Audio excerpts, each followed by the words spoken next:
Welcome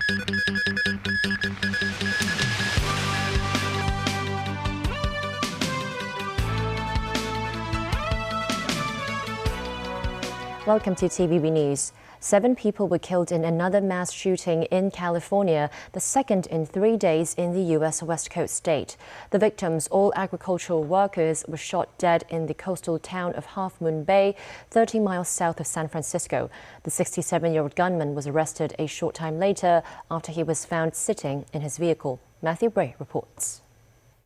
7 people were gunned down in 2 related shootings at agricultural facilities on the outskirts of the Californian coastal town of about 12,000 people. 4 people were found dead and a 5th was injured at one location, and 3 others were found dead at another farm several miles away. One of the places where the killings took place is thought to be a mushroom farm. Some of the workers lived on the premises, and it is believed children would have also witnessed the shootings. Authorities so far say they have no motive for the latest murders, but a vice mayor of Half Moon Bay said the victims were Chinese and Latino farm workers. It is known as a close-knit agricultural community, with farms producing flowers and vegetables. Cannabis farming is also allowed in certain areas. Zhao is thought to be a disgruntled worker, according to the San Mateo County Board of Supervisors president, who also had this to say. But in the end, there are simply too many guns in this country, and there has to be a change. This is not an acceptable way for a modern society to live and conduct its affairs, and we are do everything in our power to make those changes. Matthew Bray, TVB News. Meanwhile, the death toll from Saturday's mass shooting in Monterey Park has gone up to 11 as one of the injured people died in hospital. A candlelight vigil has been held for the victims. This as a California man is being hailed a hero as he fought with the assailant, preventing a second mass shooting at the Lai Lai Ballroom in Alhambra. Tracy Furness has more. A candlelight vigil was held at Monterey Park City Hall on Monday night to honor the victims of the worst mass shooting in Los Angeles County history that has left 11 people dead and 10 wounded. Investigators are searching for a motive as to why 72-year-old Hu Can Tran opened fire at the Star Ballroom dance studio and later killed himself. In a search of Tran's home, police found a rifle, hundreds of rounds of ammunition, and evidence he was manufacturing gun silencers. It is comforting to know that, she enjoyed her last dance. I saw her on Saturday a couple hours before she went to dance, and it was, it's good to see her. It's good to see her that one last time. She was already done dancing and about to leave, and she got into her car and unfortunately, didn't go far. Tracy Furness, TVB News. The Pentagon is reportedly making plans for the newly elected U.S. House Speaker Kevin McCarthy to visit Taiwan sometime in the spring. Reports of the impending trip come after McCarthy supported his predecessor Nancy Pelosi's trip to Taipei last year, despite Beijing ramping up military drills. McCarthy's visit is likely to further inflame already tense relations between Beijing and Washington at a time when both Republicans and Democrats are pressing Biden to be tougher on China. Earlier this month, the U.S. House of Representatives voted to create a China Select Committee focused on the threat to America's economy posed by China. Much of Pakistan was left without power on Monday after an energy-saving measure by the government backfired. The outage spread panic and raised questions about the cash-strapped government's handling of the country's economic crisis. It started with the government's routine shutdown of power during low-usage hours overnight to conserve electricity. But once daylight arrived, technicians were unable to reboot the system. By Monday evening, it had yet to be fixed, and many parts of the country of 220 million was plunged into darkness. Many people were without drinking water as pumps failed, while schools, hospitals, factories and shops lacked electricity amid harsh winter weather. Energy Minister Khurram Dastgir said power had been restored by today and blamed the outage on a lack of investment in the network. Ukrainian President Volodymyr Zelensky is trying to restore his government's reputation after reports of corruption inside his administration. One senior official was sacked and another resigned over the past 2 days, with Zelensky saying more changes are afoot. The sacked deputy minister was accused of embezzling funds donated by allies meant for rebuilding the country. Meanwhile, Germany says it does not rule out supplying Leopard 2 tanks to Ukraine. Nazvi Karim reports. During the 11 months since Russia invaded Ukraine, Ukrainian President Volodymyr Zelensky knew he needed to portray his government as squeaky clean. That image has been tarnished over the past week. And the leader, who was last year's Time magazine Person of the Year, is moving quickly to reassure allies who have donated billions of dollars that his government is not returning to pre-war days when Kyiv regimes were seen as shaky. On Sunday, he sacked the Deputy Infrastructure Minister Vasyl Lozinski, suspected of receiving a $400,000 kickback from the import of generators, with Lozinski denying the allegations. On Monday, Zelensky said there would be more changes, with the deputy head of Ukraine's presidential office, Kyrylo Tymoshenko, resigning on the same day. Zelensky also stopped officials from taking unnecessary overseas trips, saying it seems that some people have completely forgotten about the war and are starting to ignore reality. Today we reached a political agreement. This, as the European Union Foreign Policy Chief Josep Borrell said the body has pledged another 500 million euros to add to the almost 50 billion in aid already given. Ukraine is also desperately in need of main battle tanks, especially the German-made Leopard 2s, the supply of which is causing friction among European countries. Nazvi Karim, TVB News. The Turkish president has said Sweden should not expect Ankara's support in joining NATO after a protest near the Turkish embassy in Stockholm saw the Quran burned. Recep Tayyip Erdogan, speaking after a cabinet meeting, said he wouldn't support Sweden joining the military alliance. The burning of the Quran was carried out by Rasmus Paludan, leader of the Danish right-wing party Hardline, who also has Swedish citizenship. Several Arab countries, including Saudi Arabia, Jordan, Iraq and Kuwait, denounced the event. Protests occurred in several Arab states and has triggered a backlash against Sweden. Washington said that Finland and Sweden are ready to join NATO but declined to comment on whether Erdogan's intervention meant a shutting of the door to them.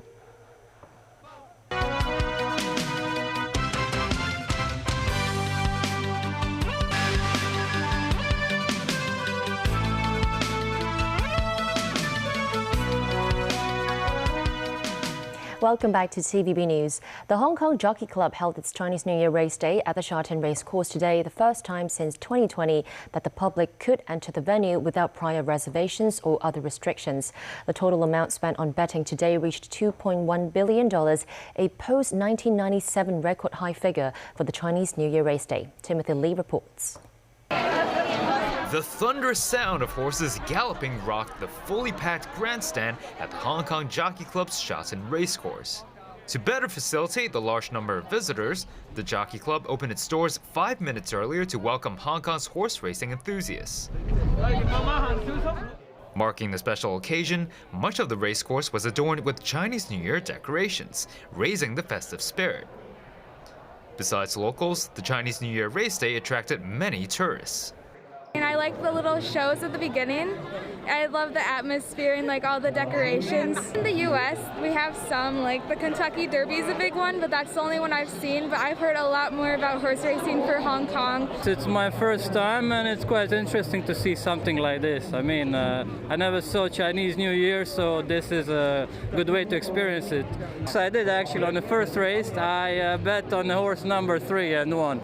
Prior to the first race, visitors were treated to a traditional lion dance performance, with Financial Secretary Paul Chan taking part in the eye-dotting blessing ceremony. A total of 11 races were held today at the Sha-Tin Racecourse.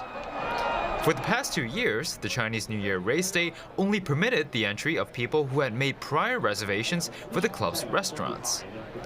But with the loosening of COVID restrictions, Hong Kongers are returning to the racecourse in droves. Visitors are also allowed to remove their masks before dining in the grandstand.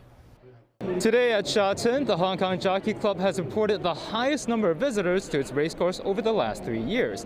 Visitors wishing for some luck can try to get close to several of these golden fortune trees that the club has placed across the venue. Timothy Lee, TVB News. The Automobile Association said Hong Kongers lack the experience to drive on snow, adding those who do so overseas have to be alert when driving. This after Japanese media reported 2 Hong Kong residents were injured after driving on their own in Japan on a frozen road. The male driver was unconscious at one point and the female passenger was in pain before they were rushed to the hospital. The Immigration Department said it had so far not received notice of any Hong Kongers seeking help. The city's Automobile Association said many Hong Kongers may not have enough experience in handling situations such as frozen roads. Its chairman said one needs to drive slow and keep a much bigger distance from other vehicles. Those who are driving in snow are also reminded to switch to a low gear and only step on the brakes on and off. For 2023, Thailand is setting sights on rebooting tourism with a series of travel promotions giving to Hong Kongers and a huge comeback of flights with mainland China. Jacqueline spoke with 2 directors of Thailand's tourism authority who oversee Hong Kong and East Asian tourism affairs. Travel is back in full swing for many Hong Kongers this Lunar New Year holiday, and Thailand is among the hottest destinations for tourists this winter. In an exclusive interview with TVB, Naparav Woodhiva, director of the Tourism Authority of Thailand in Hong Kong, said the kingdom is expecting a significant upswing in Hong Kong tourist numbers. I can use the word that the resumption, the great resumption for Hong Kong travelers, because of the Hong Kong government relaxed the restriction and it's a peak season for traveling in Thailand because of it's the winter time also, and we have no compulsory about the mask on. Even though you have or you don't have vaccination, you can enjoy Thailand now. There are some 162,000 Hong Kong tourists who visited Thailand in 2022. For 2023, the Tourism Authority of Thailand targets some 70% of the pre-pandemic tourist number, which was at 1 million in 2019. To put things into perspective, in just the first half of this month, more than 22,000 Hong Kongers traveled to Thailand. That's on par with the numbers for the whole month of October in 2022, when Hong Kong scrapped hotel quarantine mandates. Not settling on that, Thailand's Tourism Authority is collaborating with travel companies in Hong Kong to roll out deals and non-traditional travel packages, such as coral restoration experience known as responsible tourism. We're focusing on the hipster. In Cantonese, you call man cheng, right? Like indigo dye or hiking or coffee plantation. One of the travel service booking platforms collaborating with Thailand's government to offer such products is Klook. We can see that in January, even versus like Christmas peak period, we have 20% increase in total traffic, which means that the measures and from Thailand government is actually quite okay for Hong Kong consumer to actually search for the products for Thailand. While Thailand welcomes back Hong Kong tourists with open arms, open border, and open skies, that contrasted with another hot destination, Japan, where Hong Kongers face more uncertainty in securing flights over these 3 months. Because Japan measures may be ups and downs and keep changing, so there is no huge spike for the increase of traffic, but Japan basically still stay stagnant from a consumer's traffic perspective. Last Wednesday also marked the beginning of a huge resumption of direct flights between mainland China and Thailand. On that, the executive director of Thailand's Tourism Authority overseeing East Asia Affairs said Chinese tourists, vaccinated or not, can fly in without special COVID health restrictions. I think basic idea is everyone in the world equal. We don't have any discrimination towards anyone in particular. So everyone can travel to Thailand and we are here to welcome you. He reviewed Thailand is planning to also ratchet up more flights with second-tier cities on the mainland later this quarter. Jackie Lin, TVB News. Amber carries good wishes in both European and Chinese cultures. The City University of Hong Kong has put on display a precious collection of Baltic amber with millions of years of history. Some of the exhibits are making their debut in Hong Kong and Asia. Sakura Ip was at the exhibition. This fly was captured in sticky sap that dripped down tree trunks several million years ago. After the process of fossilization, it became a hard, translucent and jewelry-like material called amber. It is usually orange in color but can also be in black, red and white. The most famous type came from the Baltic region. In ancient Europe, amber was a kind of family jewelry passed down from generation to generation. It was also collected, controlled and monopolized by politicians, the upper class and religious groups, as amber was valued as a raw material for pieces of art, luxury goods and religious items. Baltic amber specifically is made by a type of conifer that no longer exists and that existed millions of years ago. You don't find the same type of popularity for these that was traded, that was recognized. Amber, like any precious material, was seen as a source of economic security and finance. After 4 years of planning, the City University of Hong Kong has brought together 240 amber artworks from museums and collectors, local and overseas, including this Spanish-style crucifixion, which was sophisticated craft with amber in a variety of colors during the late 17th century, and this 18th century reliquary with amber veneer embossed on it. Being taken to China via the Silk Road, this pair of 19th century archaic-style short vases demonstrated high-end craftsmanship. Between the two world wars, Europeans renewed their interest in amber. After World War II, the Soviet Union seized control of the Baltic states and mass-produced amber decorative items, like beer mugs, to cater to the tourism industry. But such a move diminished the aura of amber. How can we tell whether the amber is real or not? Inside this showcase, if it reflects the UV light, then we know it's real. If not, then we know it's a counterfeit. Even though an Italian collection is not able to come to Hong Kong due to air transportation challenges on the pandemic, the curator said Hong Kong still makes the best place for the exhibition. Hong Kong really becoming a major center for the arts, and amber having this diffuse presence throughout the world and bridging East and West, it seemed that Hong Kong itself, in doing that, was a perfect place to showcase this kind of exhibition. The exhibition will run until April 11th with free admission. Online registration is required. Sakura Ib, TVB News. And that's the news for tonight. Thanks for watching.